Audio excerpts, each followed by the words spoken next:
माँ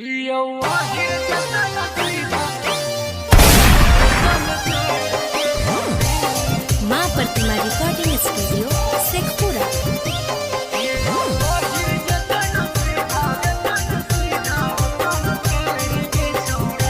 mix by Shailendra बाबू।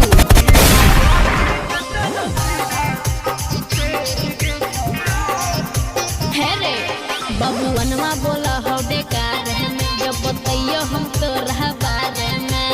हे रे सुन, बबुअनवा बोला हो बेकार में जब बताइयो हम तो रह बारे में।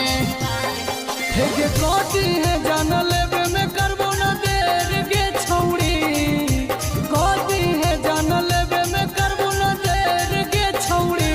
हियो आहिर जतन सीधा तने तेर गे छौड़ी, हियो आहिर जतन सीधा तने तेर गे छौड़ी।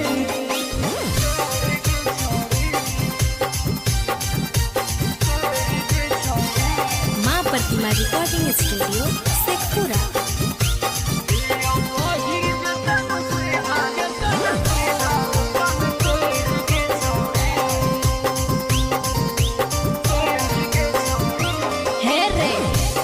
पसवा न ले हो बोलेला पर महजा रे।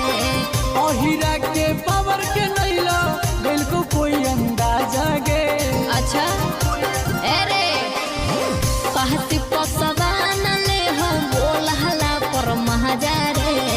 ओहिरा के पावर के नैला दिल को कोई अंदाजा गे।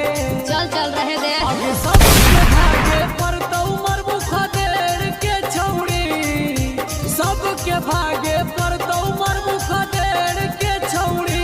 हियो आहिर जतन सीधा तने तेर गे छौड़ी, हियो आहिर जतन सीधा तने तेर गे छौड़ी।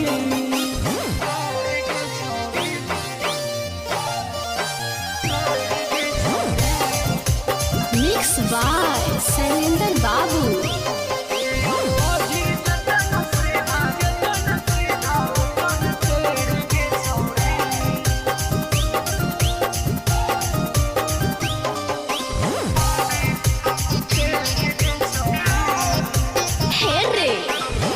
कोहिरी तू सवाह घमंड कर हम अपने यहाँ पापे।